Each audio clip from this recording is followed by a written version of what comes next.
Welcome to Unraveling Midlife. I'm your host, Sarah Spence.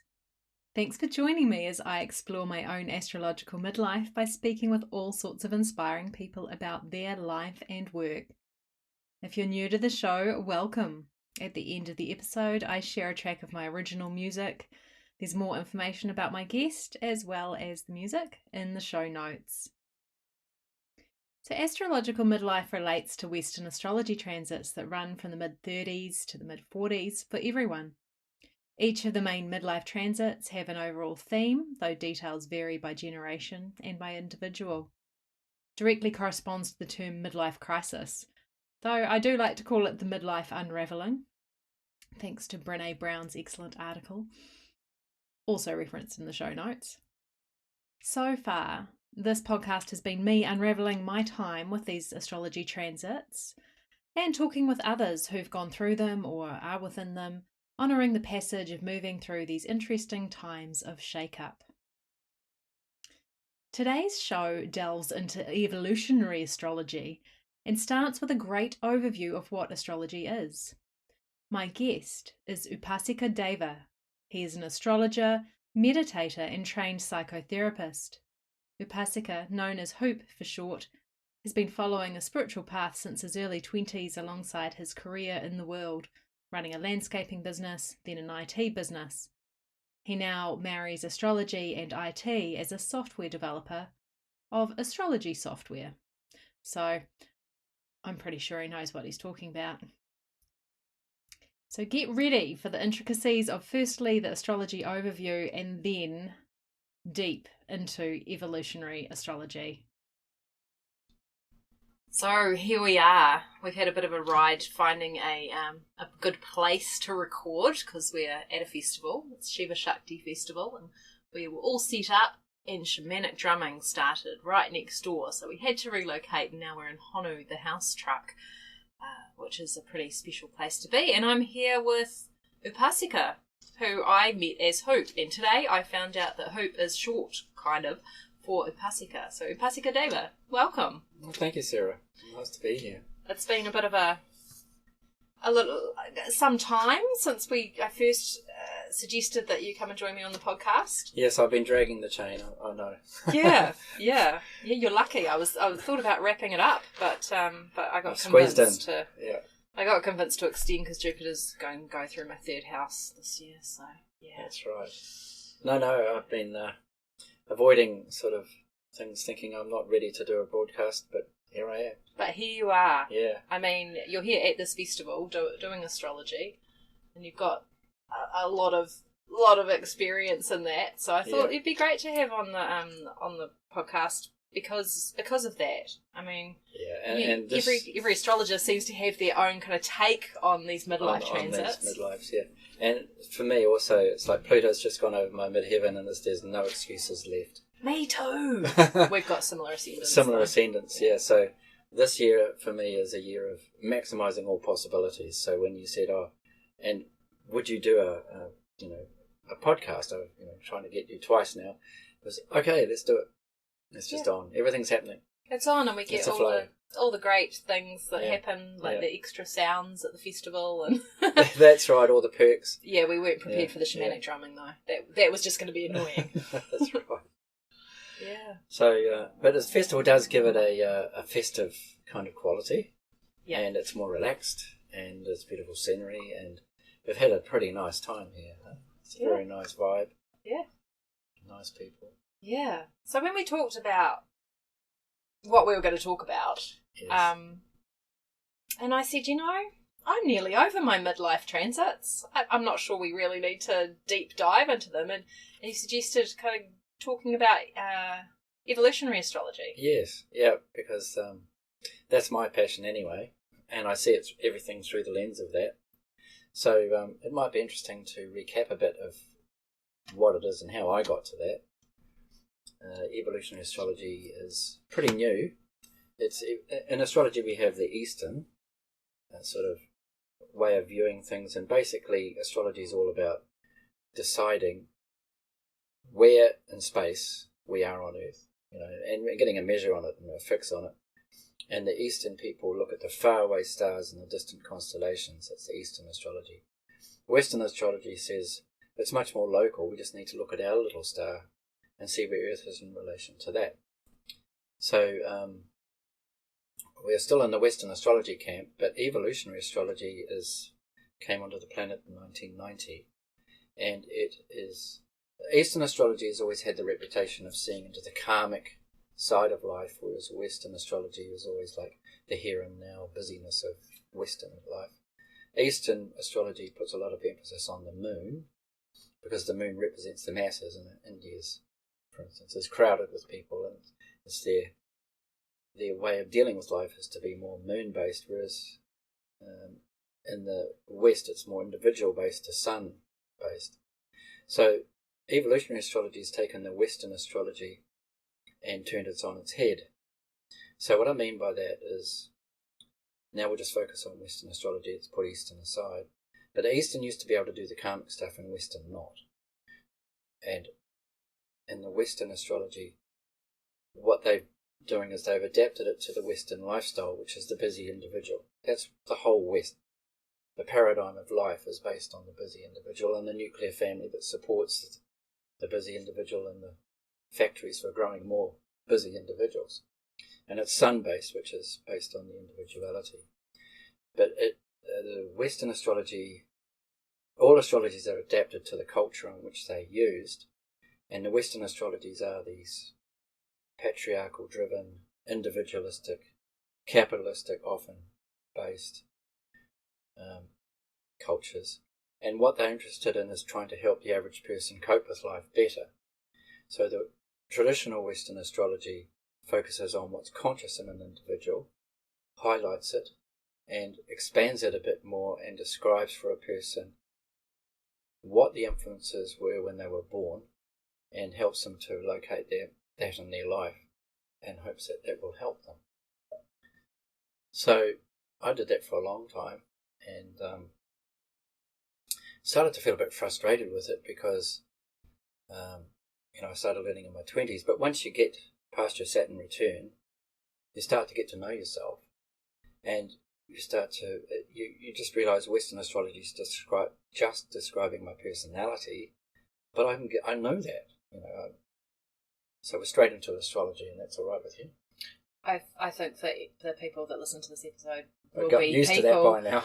that have some knowledge of astrology. Otherwise they probably would have switched off within the first minute. Right, well, especially this one. What's a midheaven? Yeah. Straight into it, that's Yeah. right, yeah. I'll warn everyone. Yeah. And we can explain these things as we go, but basically in astrology it's possible to look at the conscious factors of a person, which is what the Western astrology does, and these are measured by the ascendant, and where the ascendant is, where the sun is and the moon is when you're born, and the ascendant is where is Earth in its spin, at what point in day and night is Earth. So if you're born at 6 o'clock in the morning, the sun is just rising. The ascendant is what is ascending on the eastern horizon, and you look out to the eastern horizon and you see what's new coming up in the sky. And the ancients were always interested in what's new coming up into the sky, because that's where the life is coming from, is what's rising up over the eastern horizon as Earth spins on its axis. So in every 4 minutes Earth is spinning a degree on its axis, so there's always new things coming up on the eastern horizon. It's a very sensitive point in the sky. So to sort of get a fix on a person's basic personality when you're born, you look to see where the sun is in the sky and where the moon is in the sky and what's coming up over the eastern horizon, which is called the ascendant. What is ascending there? And you're looking from Earth out to the sun, and then with your Superman X-ray eyes zooming right out to behind that to what sign is out there. Now in the East they actually look at to see what constellations out there, what constellation of stars is there, and they'd seen all these constellations and they'd mapped them out with their names, like this looks like a ram, that group of stars, this looks like a bull, this group of stars, this looks like twins standing, this group of stars, Gemini, this looks like a crab, Cancer. Groups of stars, constellations, way out in the same plane that Earth is in the sun. And on the west, they don't do that. They just have a circle that's just divided into 12 sections. But they give these sections the same names as the constellations in the east. So now we're in the west, and the conscious elements in a Western astrology horoscope are the sun, what tropical sign it's in, Aries, Taurus, Gemini, etc., what sign the moon is in, and what sign your ascendant's in. So, and then they take everything out from there and they say, this is you. I really, really enjoyed that explanation. Oh, good. Yeah. So, but basically what the Western astrology does is it, for instance, and you can see out beyond the sun and the moon further if you had your X-ray Superman eyes penetrate the atmosphere, because if you take the sun at the centre, every planet is orbiting the sun. So we've got Earth orbiting the sun, we know that. But inside Earth, you've got Venus orbiting the sun, and inside that, Mercury orbiting the sun. And it's all on the same plane, so it's like a saucer. If you're looking down on it, it's like looking at a saucer, or you're looking side on. It's a very thin plane that all these planets are orbiting the sun. It's like a racetrack where horses are racing around the centre. But they're racing in different lanes. So Mercury's in the first lane, then Venus is in the second lane, then Earth is in the third lane, and we call that the inner planets because they're inside Earth towards the sun, and then the outer planets are those orbiting the sun outside Earth: Mars, then Jupiter, then Saturn, Uranus, Neptune and Pluto. And they're all orbiting on the same plane. So we look and we see when the person's born where the sun is, the moon is, and where the ascendant is. And we also look to see where the other planets are in the orbits around the sun. And we look to see where in the sky they are, and we label that with the sign, like Gemini, Sagittarius, Capricorn. So not only do we all have a sun that's in a certain sign, and everybody says, what's your star sign? What's your star sign? Exactly. The moon has a sign, the ascendant has a sign, and all the other planets are in a certain sign. And they all have relationships to each other, angular relationships within the circle. So Western astrology is quite simple. It just looks at the conscious elements of this and the interaction of those conscious elements and says, that's you.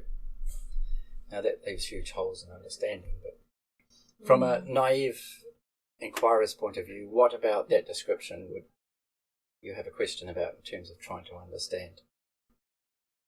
How does that work?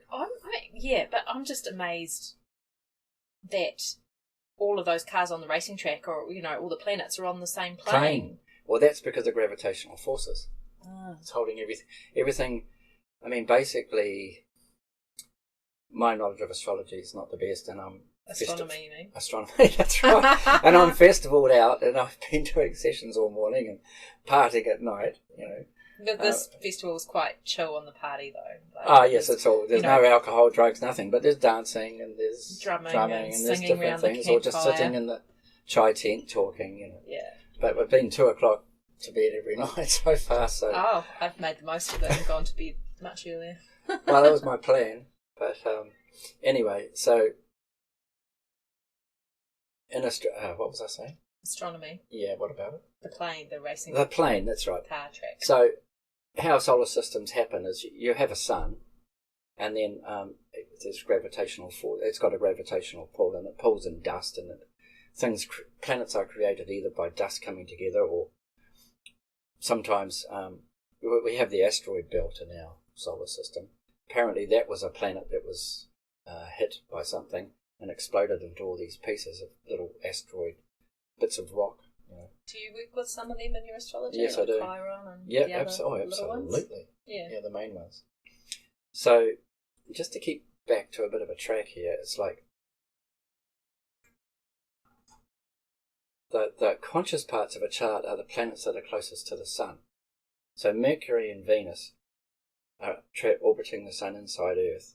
They're very conscious, represent very conscious parts of the psyche. And then we have Mars outside of that, and then Jupiter and Saturn. They all represent conscious parts of the psyche because they're close to Earth and you can see them all with the naked eye. But we didn't even know that Uranus existed, which is outside Saturn. until 1770 or something, until we got the telescope. So they represent parts of the psyche that are unconscious. So Uranus, Neptune and Pluto are the unconscious, represent the unconscious aspects of the psyche, and the other bits represent the conscious bits. And Western astrology knows a lot about all these inner planets, the conscious bits of the psyche, because that's the cultural focus in the West is on the conscious individual. And evolutionary astrology is completely different. And that's all it's interested in, to go back, normal traditional Western astrology. So it's very knowledgeable about that stuff and can tell you a lot about your psyche in terms of the conscious areas of it. But the thing is, we grow and evolve in ourselves and we come to know our psyche consciously. And in the end, it's just Western astrology is really just describing a personality that, from midlife onwards, we come to know. So probably that was a point where I ditched Western astrology, is about the midlife, because I'm through and out of that now. So well, you're past your second Saturn return. I am. Yeah. Oh no, I'm you're entering in a square into the wisdom slot. Yeah, call it. That's yeah. right. So it was of no use to me. And also I'd done a lot of therapy and a lot of meditation, and I was just thinking, what is astrology giving me? And I just felt nothing. It's not helping me know anything about myself. It's not solving any life problems. It just describes things, but I'm learning those anyway. So I just became fed up and disgusted with it and threw it away, because I love it, or did love it. And then I just lost interest for about 10 years, 5 years. And then I bumped into, nothing's a coincidence, but it seemed to bump into what is called evolutionary astrology, created by Jeffrey Wolf Green, or not created, but downloaded, and a fascinating story. But I'll just describe it first. It's not concerned with what's conscious in an individual. It's Western based. It uses the same techniques, astronomical techniques, as the Western based, but it focuses on what's unconscious in the individual, because its focus is on tracking the soul as it moves from life to life to life, making choices each time, right up to this point. So if you take Western astrology, it can't tell you. It tells you a lot of what. So you may have an influence in your Western astrology chart that makes you impulsive, makes you jump at opportunities, makes you sometimes lucky and sometimes falling on your face, but always happy. You talking about yourself? No, just just checking. Just checking. I was saying, for instance, Jupiter square Mars, but I'm trying not to be too technical because we haven't explained fair much. enough. Okay. But say you've got Jupiter square Mars in your horoscope. Well, Western astrology would say these things. An impulsive kind of person who jumps at opportunities more often than not. Sometimes they succeed, sometimes they fall flat on your face. But generally, you'll be enthusiastic and cheerful about most things. Jupiter square Mars. And initially, maybe when you're early in life, it's good information. It's supportive, encouraging. And it's quite good to hear that, because maybe you've had a restrictive upbringing and you've never really gone into that part of yourself and explored those capacities. I think part of astrology, and some other therapies too, is there's a relief in the young times of going, it's okay to be how I am. Exactly. So it's useful, it's good for that. And I used to do what I call permission therapy when I was teaching myself initially astrology, because I started to be self-taught before then. I got interested and trained. I thought, well, I've just read in the book that I've got Sun square Mars, and that makes you impulsive, but it also makes you hot-headed, makes you assertive, it makes you bossy, and sometimes it can make you go around in circles. And so I invented what I called permission therapy. I thought, well, I don't know if I'm like that or not. I was about 23. And I was working on a construction site doing a landscaping crew. I thought, well, for a week I'll just act as if that is what I'm like and see if it fits and see how it goes. Oh. So I charged around this construction site in a completely different personality, because I was a meek, mild-mannered, quite repressed country boy who'd come to town, to the big lights, and was, that's where I got Upasika, because I joined a commune, a spiritual commune. But we had a landscaping crew. We used to go out working in the world to create money. And I was getting into all this bossiness and impulsiveness and direct action and all these things that Sun Square Mars is meant to be. And I actually got a lot of energy from it and felt much better at the end of the week and decided I'll accept that that's maybe what I am. Permission therapy. Then I dropped the permission and then I just observed. But it had already allowed me to explore part of me that I had no real energy or feeling to do, and opened it up, and it did feel good. It felt right. So it's good for that when you're learning, starting out, but by the time you've had your Saturn return, especially got to midlife and navigated those waters, you had a pretty deep experience of yourself, and it's just superfluous information. Yeah, I know that. Not, well, to me, not of much use. It can be still of use, but it gets marginal returns, smaller and smaller amount of use. So that's when I lost interest. If I didn't come across meditation and therapy, I probably would have hung in there, but there's other tools and there's many other ways to live life than following, Western astrology. But then I became interested in this other stuff, or I stumbled on it. I walked into a bookshop and I just saw this book and it jumped out at me, so I read it. And I was very interested in, it was just all about Pluto. And I read the chapter on Pluto in the 4th house, which is where I've got mine. And man alive, it just opened up. It started answering all my deep life questions. Just that one little chapter. What book was this? It's called Pluto, Volume 1. By Jeffrey Wolfgren. Oh, okay. And there's a website too, which you can put in the links at the bottom. What's that? Evolutionary astrology. It's they've got a new one. I will send you the links. Okay. I was just thinking people like me who listen to podcasts while driving mentally note it. Sorry, you're going to have to look at the notes when you stop. You could go to the School of Evolutionary Astrology. I think it's all one just word. Google it, right? All of one word. Schoolofevolutionaryastrology.com. Should get you there. So yeah, that turned me on hugely because it described my whole childhood much better than anything else, but it also described me. And I think I hit that book, it's about 98 when I hit that book. And ever since then, I picked up astrology again, and I've just been immersed in that because it's just such a huge world. Because its focus is on the soul, so its interest is in what's unconscious in you, because that's the only place that's worth looking. Because now psychologists know that about 80% of our behaviour is determined by unconscious patterns. So that's the area to go if you want answers to why is my life the way it is, why am I here, and what am I doing? Not the conscious personality, which is usually fairly distorted and dysfunctional, or not even pure, because of all the peer pressure, the upbringings, the schooling, the society, and all the need to conform to its rules.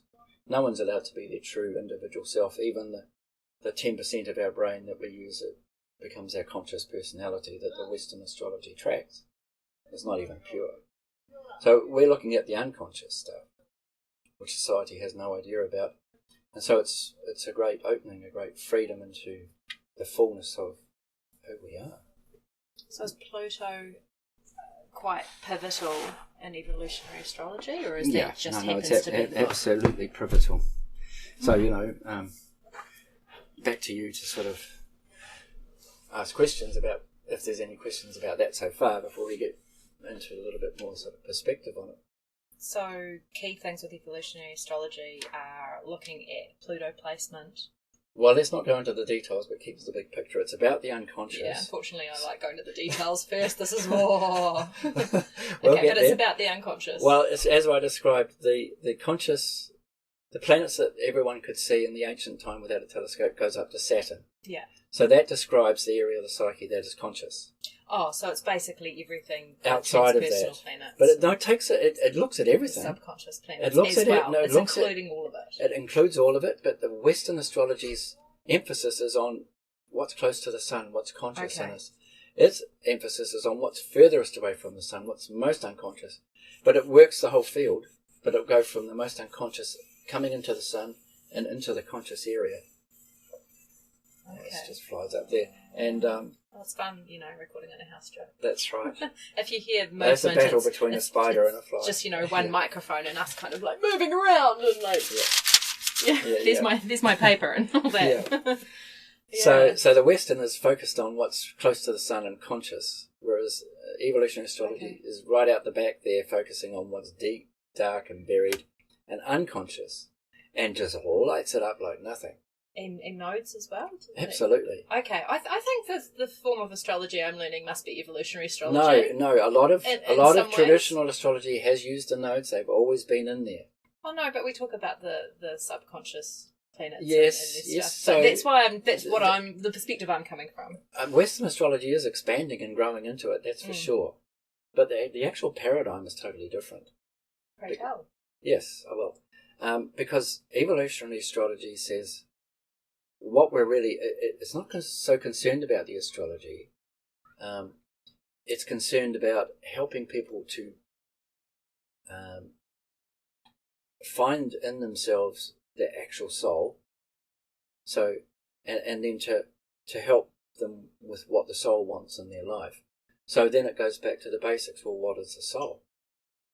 So then it goes back to, to describe that, we have to go back to the cosmology. So it has a whole cosmology about what existence is, what the whole universe is, that describes the bigness of the whole of life, and how that actually is manifesting right now as souls all incarnated on the planet.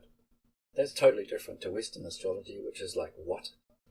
Are you talking about? You wouldn't talk about reincarnation in the West, would you? No. Well, not with Western astrology, but the West talks about reincarnation, but evolutionary astrology is a way to measure where everybody is in their soul path as they have reincarnated over past lives coming into this life. And it tracks their... So what it's saying is very much aligned with all the Eastern mystic religions, is that we are a soul who is incarnated into a body, and we have free will, or there's a lot of debate about how much of that. We also have a destiny, fate. Evolutionary astrology clarifies all of these things by describing, from its point of view, what they are, but also how you can see them in the horoscope. And it turns the horoscope from a sort of two-dimensional flat view of things into a very 3D, with layers of depth crystal ball, where you're looking through it with a totally different paradigm from the back of the mind. And the lenses, you're looking through all the symbols in the chart in layers of meaning, whereas the West tends to be very flat, two-dimensional. This means that. End of story. Whereas evolutionary astrology's got all the nuances. It's looking at this life. You can look at the chart, which is a 2D, two-dimensional piece of paper with symbols on it in different colours. You can look at it and just see this life in it. You can blink your eyes and then come from a different space and look at it and see the previous past lives in it. And then you can blink your eyes again and see how they're connected to this life. And if you really want to explore something, you can blink and go back further lives and see how the choices that the soul has made in each life, because reincarnation is based on a soul, which it describes as an immutable consciousness. So it's a fractal of source energy, and then the question comes, and this is where it's a rabbit hole. What source? So evolutionary astrology has a cosmology that describes source, and everybody's got their ideas and experiences, or lack of experiences, but ideas of it. It describes source as eternal absolute spirit at complete rest, pure oneness. But there's a problem. Well, how can source, who's absolute eternal, have a problem? As it doesn't know itself. But it must know itself because it's source, it's God. That's everything, right? Well, it is, but oneness doesn't know itself because it's not the nature of oneness to do that. It's just one. And to know something, you need a knower and a known. And that's not possible with oneness. It's a blissful. And that's where the saying, ignorance is bliss. Because there's truth in it, but that's not the real truth. Oneness is pure bliss. So this is just concepts at this point, but it really helps to understand what's going on with evolutionary astrology and why it's useful. So there is source, and it's actually two sides to this, that it's oneness, so it can't know itself, but that's in this supposedly limitless, eternal source of everything. There is a limitation in that it doesn't know itself. That's one thing. Or if it is knowing of itself somehow, the limitation is it doesn't know what it's like to not know of itself. You can get lost in that. The rabbit hole. You can get lost in this, but either way it leads to the same point, is that source is somehow incomplete in the way it is, and it, from within itself, has the merest notion of this and wonders, well, what would it be like knowing? Well, let's take the first one as easiest to follow. It is oneness that can't know itself because it is oneness. So what would it be like to know itself? Or to find out it has to have a knower and a known. How is it going to do that? Idly, in the moment Source thinks of it, it erupts into the creation. And all religions talk about the creation as oneness. But the creation is made of consciousness, which is spirit manifest. So they all talk about spirit being manifest and unmanifest. Consciousness is manifest, spirit manifesting into consciousness. And consciousness has one property, it can fragment. So it does fragment into two halves. And straight away you've got duality, and one half can have its own experience and perspective of the other half. And Source is starting to have a playful knowledge of itself, but it's all just Leela play, because actually the reality is Source is oneness and always will be. Yeah, definitely a big rabbit hole. Okay, but be with that. And then this consciousness is on a mission from God, so to speak, so it keeps fragmenting into different chunks of consciousness, which is absurd, but let's go with it. And each time it's doing it, it's creating more parts of reality, and they're becoming more denser and more stronger in vibration to create more form. And this is Source experiencing itself through all the interactions of all these different chunks of consciousness that are becoming more denser and creating forms, till we get to the third dimension, the universe, the physical, where the big forms are the galaxies. And the galaxies are supposedly pure consciousness manifesting as the form of a galaxy. They are beings. And then they're breaking up into solar systems. And this whole thing is arranged in different dimensions of vibration, getting more and more dense. So that's the cosmology. We don't have to get lost in it, but a lot of people are interested in it. And one of the dimensions, all the souls are created. And the souls are little fractals of this, one of the clumps of consciousness. So you have soul families. And a soul is unique in the sense that it's a little fractal of consciousness, but like all clumps of consciousness, it has free will. And it also has two extra things. It's seeded with two desires. A core desire is to separate further as an individual fractal of consciousness and to flower that individuality. And to do it, it has to keep separating from everything else to be an individual. And deeper buried underneath it is a desire to return back to Source and dissolve back into it. But that desire can't be felt until the first desire to separate and flower as an individual is fulfilled. So, that's quite a mouthful, it's quite a train of thought, but it gets to the point where there are souls floating around needing to individuate. And what happens from there gets really interesting, because we end up down on planet Earth with evolutionary astrology showing the path of each of these souls as it's on its mission from Source to individuate to its fullest, and then give up that individuality and feel the pull back to Source and dissolve into it. And is that whole cosmology part of the evolutionary astrology? Absolutely, it's foundational. Yep, so that's covered in some of and these all the books. Documentation, everything. That's mixed with... I mean, I've heard a lot of those concepts along the way in my spiritual journey, which would have started, 1995 with the Celestine prophecy. It's not new. It's not new. It's just taking it and putting it in a practical astrological paradigm. Yeah. Which does actually, when we get down and look at it, does work a lot better than the Western for helping people to live life on Earth. Yeah, I mean, back to, and I wanted to ask this earlier, but it wasn't a good time then, but traditional Western astrology using transits, which is the current placement of the planets as opposed to where they were when you were born. Compared to where they were when you were born, Yeah. and that interaction. Would you be able to use, I would have thought you could have used that transits for some of like helpful stuff. It still uses transits and everything. Yeah. But all it does is it understands there's more to the picture than what Western is telling you about. The Western is describing the tip of the iceberg. We also do that, but we see that there's a whole iceberg there. Yeah. So moving along much more sort of fluently now, you've got these souls, and because they are individual fractals, they have free will, and they have these two desires, so they're sort of driven first of all to fulfill the separating, individuating desires, and they have free will, and they're going to be interacting with every other part, which at this point is still consciousness, which is, a denser form of spirit. And all these other souls have got their own agendas, they've got their desires, but you all start off equal. But through every interaction, choice points arise.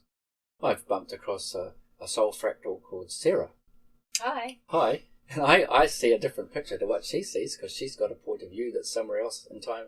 Yeah. Even outside space and time, it's unique.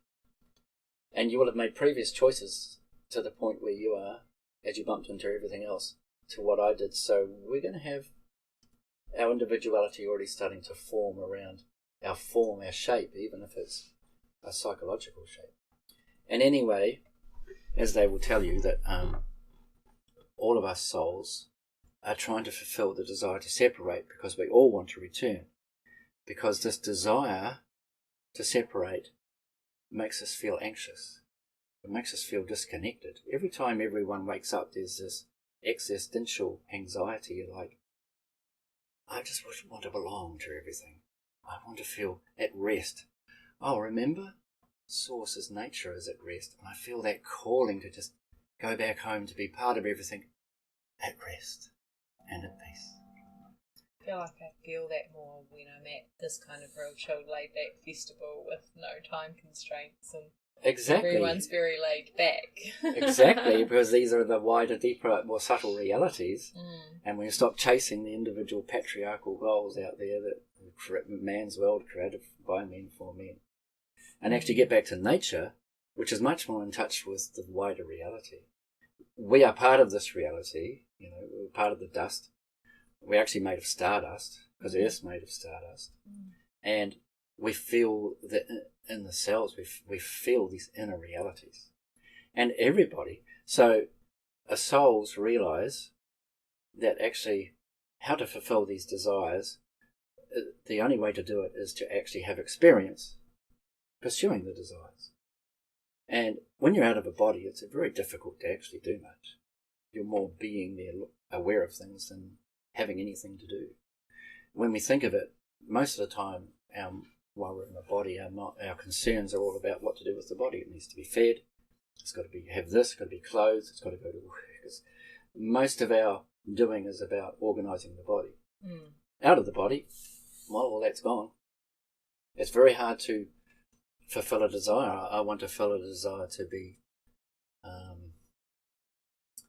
for instance, a creative being. So how am I going to do that with no body? How am I going to suddenly expand my creative potential? I sort of want materials. I want a woodworking shop. I want a music, something I can play music on. Or a voice. That's right. Or I might want to be a leader. Well, who am I going to lead? I'm not even in a body. Who's going to see me? How can I speak to them? So there's a great realization with all souls. Hey, we need to get down into denser realities here. So I'm not sure what dimension the souls are created, but let's say, for instance, if they were created on the 8th dimension, let's get down into denser realities. And every time you come down into a denser reality, you are creating, there's more forms in that reality. Like timelines start to show up around the 6th or 7th. Oh, I'm not sure of these things. But approximately. And certainly as you come down to 3D, which is our physical universe, you've got concrete forms. And it's so much easier. So I'm an embodied soul, you're an embodied soul. It's so much easier in an embodied soul to fulfill the desire. Now, for instance, my desire is to develop real emotional strength and independence, say, for instance. So I'm going to need people, I'm going to need relationships, I'm going to need challenging situations, I'm going to need rejection, I'm going to need all sorts of things to develop that muscle. What might be some strong desire in you that would need to be, you're a musician, you know, you're going to need to be on planet Earth with an audience. Unembodied, it's a bit hard to sort of, well, it's the subtle cosmic music. You can't sing without a voice. That's right. And it's the same for everyone. You just make so much more mileage with getting your desires fulfilled on planet Earth when it's solid and bodies in concrete forms and all the limitations of, you know, the physical reality. So evolutionary astrology says we come in here voluntarily, and in between lifetimes, and it's all about going into incarnation, you do your deed, and then you go out and you review what desires are left. You pick a bunch, and we're all accumulating. Desires are fulfilled, some half done, some still not done. And along the way, we make mistakes and we create karma, so that there has to be karmic balancing. And also the soul itself it's driven by source, and it's relentlessly driving each incarnation it creates. You know, there's a birth, so there's a consciousness incarnates into a body, but it takes with it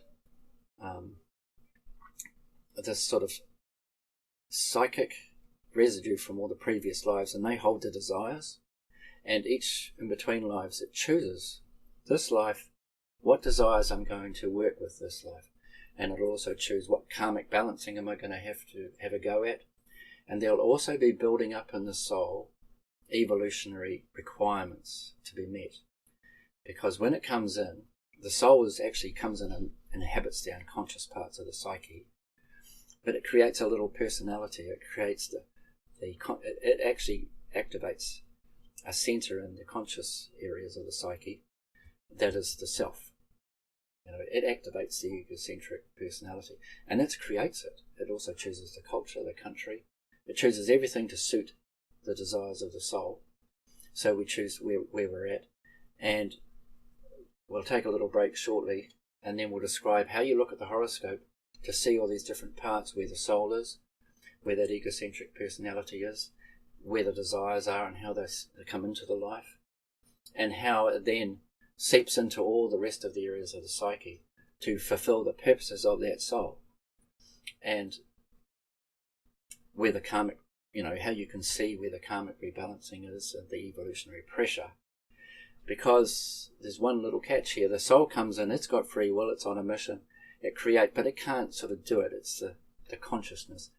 It creates what we call the ego. But I actually call it the sense of self. It creates that, and there's a planet that represents it, the moon. It creates that in us, and it's the one that operates in the conscious areas of the psyche as me, or as I. Right?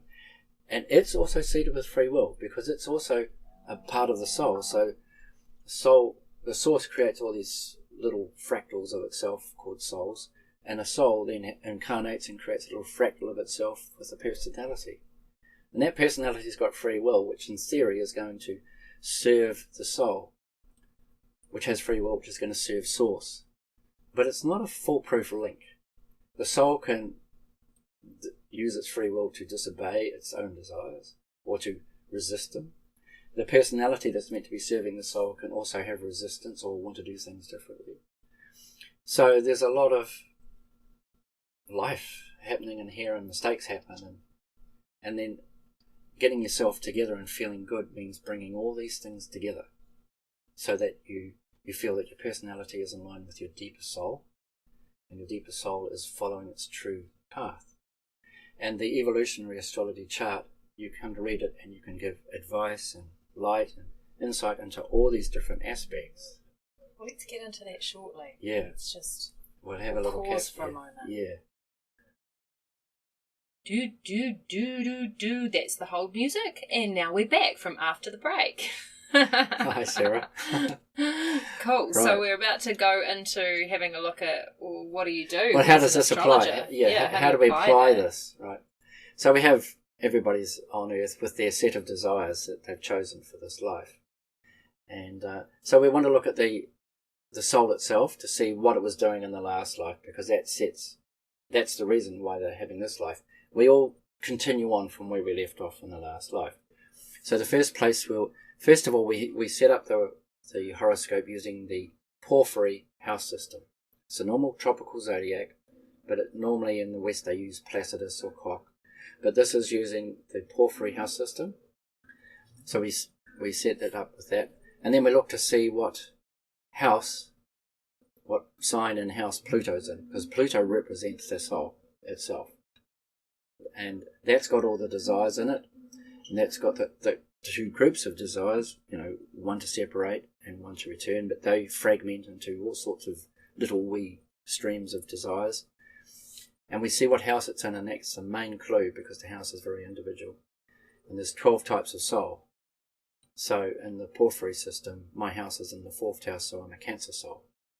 I don't know what house your system or anybody else's, but that's where you see what type of soul you are. And there's a great deal of information about that type of soul known in evolutionary astrology. It goes right into the innate psychology that comes with that type of soul. And so we need to know, where they are on the sort of progression of, are you in the sort of bulk of society? Are you in the conceptual reality where it's sort of the mainstream pushes? Or are you stepping out of that into just do your own thing as an individual? Or you're sick of that and you're really starting to let go of being a somebody and you're just wanting to be more part of nature and your spiritual self. Determining where you're at with that and what your desires are, then we can help you to see how you're going with those desires. And it's all to do with Pluto and its house position and sign position and what its aspects are, because they show you the issues you've brought in with your soul, along with, and it shows you what you were trying to achieve in your past lives. And to see how you were trying to achieve what you were trying to achieve, you look to where the South Node is, its house and sign position. And that will show you a lot of information about how you were trying to achieve it. And for more information about the specific situations that might have been involved, you look for the ruler of the South Node. So say you had Pluto in the 4th, for instance, in Virgo. And the South Node was, say, in the 2nd house in Cancer. And you look to, so the way you were trying to achieve, let's change that. Say you had Pluto in the 4th house in Leo, and you had the South Node in 2nd house in Gemini. There's a person who is trying to work with the emotions and their feelings to become independent from the environment. That's the basic message of that Pluto in the 4th. So they will come in and they will attract situations where they are not given emotional support. So that at a deep level they have to learn to live through that and find that emotional support within themselves. How are they doing it? You look to the South Node. If that was, say, in the 2nd house in Gemini, the 2nd house is all about survival and withdrawal and finding your own values. So this was somebody who would introvert themselves, as opposed to, the bottom half of the chart's all introvert and the top half's all extrovert. And it's in Gemini, they would use their minds to start to think through all the issues that were going on for them. That's what was happening in the past. You want to look to see where they're going with that in this life. You look to the opposite place where Pluto is, it's called the Pluto polarity point. So in this case, it's going to be in the 10th house in Aquarius. And the Leo Aquarius is generational, but the 4th house will be personal to that individual, and the opposite point, which is the most unknown point in the psyche, is in the 10th house. So the 10th house is all about getting out the door, getting out into the world and making stuff happen. The 4th house is sort of like the child, the sort of home. And so people with Pluto in the 4th sort of never grow up emotionally. And that's where they've been in past lives. Their challenge is shown in the opposite place. This time they've got to get out in the 10th house and make stuff happen and impact on society and develop their own authority. And how they're going to do it? They're going to do it through the North Node. In this case, it would have been the 8th house in Sag. So the 8th house is, the 2nd house was all introversion. The 8th house is getting out and getting involved in deep involvements with situations and people. And it's in Sag, it's about developing the intuition. Gemini's all about the facts and thinking. Sag is just getting out there on the adventure and getting involved and making mistakes and seeing it all as a series of a journey of one point to the next point to the next point on a big basis, a big overview. So that might sound very uninteresting, but to a person who actually has that chart, a whole lot of stuff would come alive. And they'd say, well, that explains so much, blah, blah, blah, blah, blah, blah. And then you look at all the aspects of all the other planets and how they hook into that, what we call the karmic axis. And that's where all the conscious stuff starts to sort of be activated. But you see the reason why it's activated, because it's all got that deep reasoning or deep soul purpose under it. So, the stuff normally as Western astrology would look at all the other stuff that you see in the sun and moon. You see how it hooks into that karmic axis. And then you see the big why. Why is my Mars square Jupiter? Well, one end of that is like, say, Jupiter is conjunct Pluto. Well, that straight away gives it a past life reason for being there. And it's squaring Mars. So that shows resistance to activating the desires that Pluto had in the past life. And it just starts to become detective work from there. Okay, so in summary, evolutionary astrology, when you look at the chart, you're using the Porphyry house system. How do you spell that? P-O-R-P... I can't think of it. P-H-Y-R. It's like, I'm sorry, I don't have the words. Okay, it's just like, it sounded like the Porphyry. Te Reo word porphyry, so I wrote it down like that, but I was pretty sure that it wouldn't have a Te Reo word in a house system. No. But that's okay, so it's P-O-R-P-H-Y-R something. Okay, and then it's looking at Pluto, the South Node and its ruler, and moving to that opposite. And the location, Pluto. is the sign and house. Well, so yeah. Good point. I was kind of making that as an assumption. Yeah. So that Pluto polarity point, the most unknown point in the psyche, that's quite cool. I'm ready to kind of find this book. It's also the point that is the hardest point to reach. It's the point that seems so beyond us. Yeah. Because it's so unknown, and there's a lot of fear about going there, because you see, the soul is also, it's got two desires, one to separate, one to return, and it's very conflicted itself. All our souls are conflicted about, do we want to separate and get on with it because that is going into the new and the unknown, or do we just stick with what we've got this far? Yeah, so comfort zone or not. And exactly, the comfort zone comes from the soul itself. So, yes, it's a rabbit hole and a half. There's many rabbit holes, and I know that we've talked for a while, and even while we were on break, we ended up going down another kind of scratching the surface. It's such a huge paradigm. But this is what podcasts are for. My podcast's for anyway, right, not all podcasts, because they're like, I don't know if you've ever listened to the astrology podcast. No.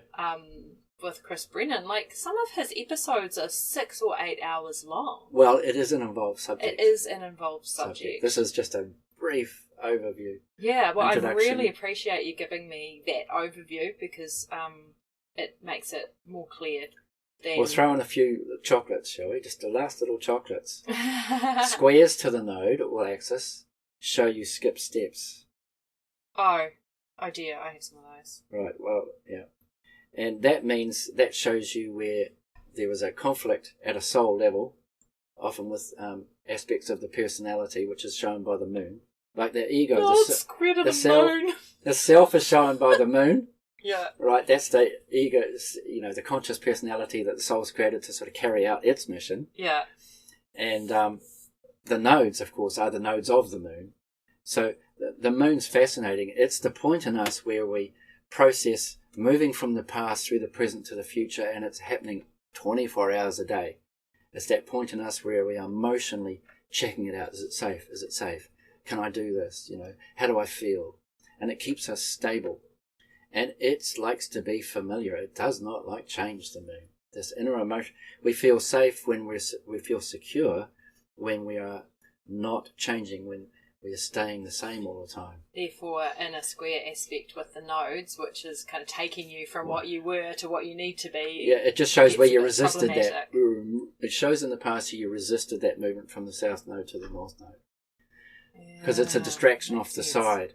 I mean, and also it shows, the moon shows how easily you will follow the evolutionary pressure to move from the Pluto point in the chart, which shows you your past soul sort of gravitation, through to the new unknown in this life, which is opposite it. That's the challenge, is to move in the unknown, and the deepest way is opposite of the Pluto point.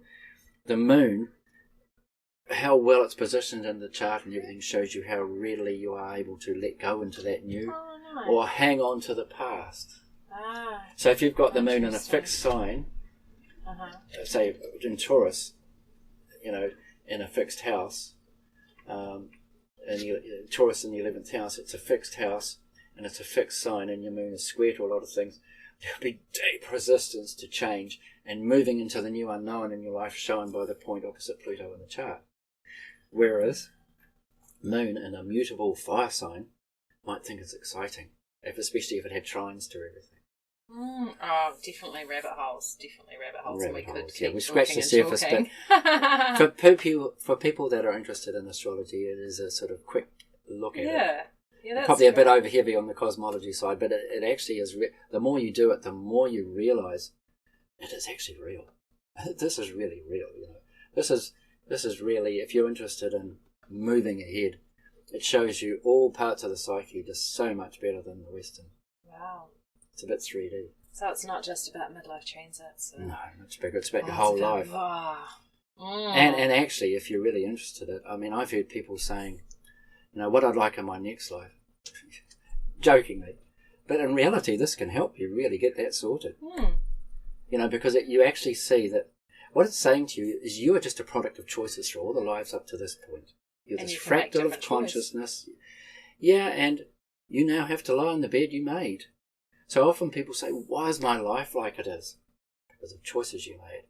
Okay, well, one thing's clear. I don't want to keep making those choices, because if I have to come back here and redo this life, no, I do not want that. And therefore it empowers you it gives you the tools to see, well, what is the problem? Okay, I have a choice. I'm going to stop doing that. That means I leave this marriage. I do this. I do this. This is moving into the unknown. I'm getting to that unknown point in the psyche. And the magic is, if you go to that point in the psyche, everything works. Existence pours in and helps you. Suddenly the neighbour coughs up. Things happen. People you haven't talked to for 10 years turn up in your life. It all flows in that unknown point in the chart. It's the magic. It's the, what do you call it? The elixir point. It's the Holy Grail point. Holy Grail point. Shown in the horoscope. Okay, so if people want to find out more about their Holy Grail point, I know we discussed this earlier, and you said, well, I've got a really busy work life, and you don't have like so much the public facing just yet, but it's around. Well, no, I have had at the moment though. I'm running a business, and I just do this as a hobby, but I have lived off it and done different things. Yeah. But I'm not advertising because I don't have time. People that turn up, I do it, but I'm not out there pushing for it.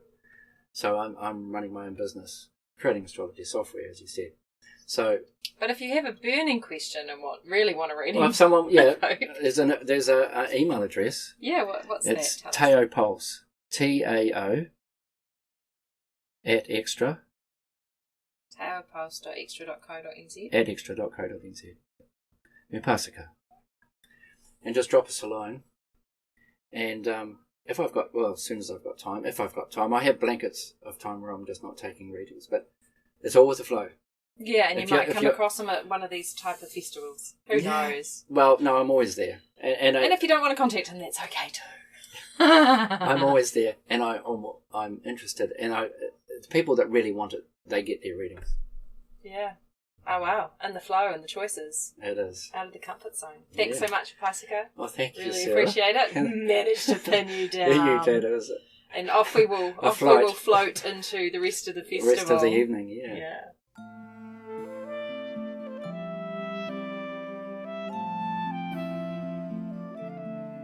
Welcome to the music section of the show.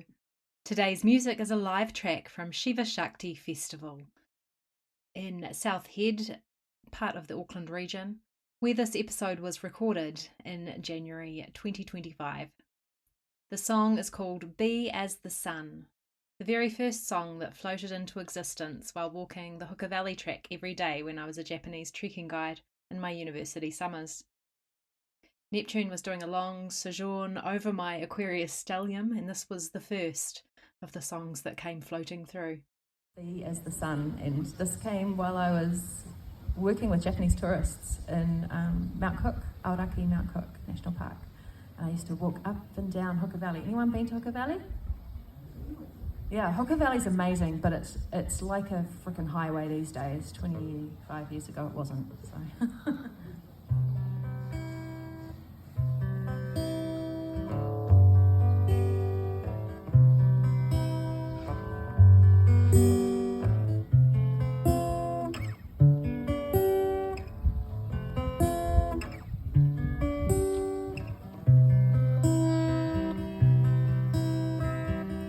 Be as the sun, be as the moon above, light up your light, show everyone you're the sun. Be as the sun, be as the rain that falls, find your path, the one you know, your chosen call. Be as the sun, be as the stars above, be the one you can only be with love. Be as the stars shining in the sky, and when the time comes, let go and fly.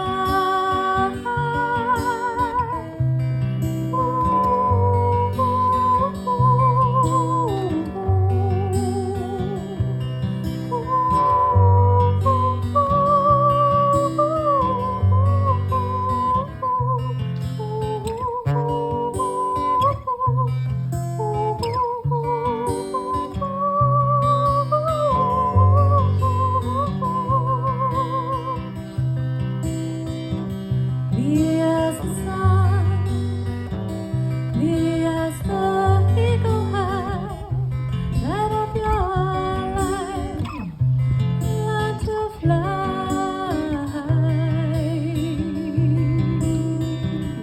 Be as the mountains, the valleys low, be as the surfing waves, the river flow.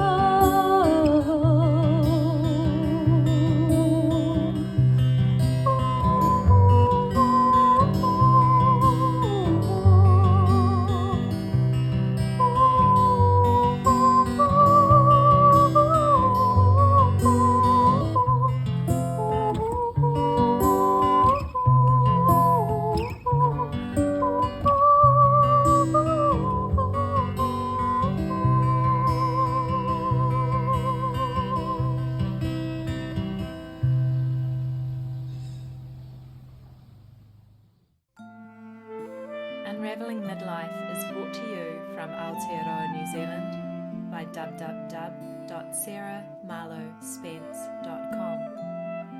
Theme music is by Sarah Marlowe Spence and Sarasvati Marie Willis, and art by Samantha Hepburn.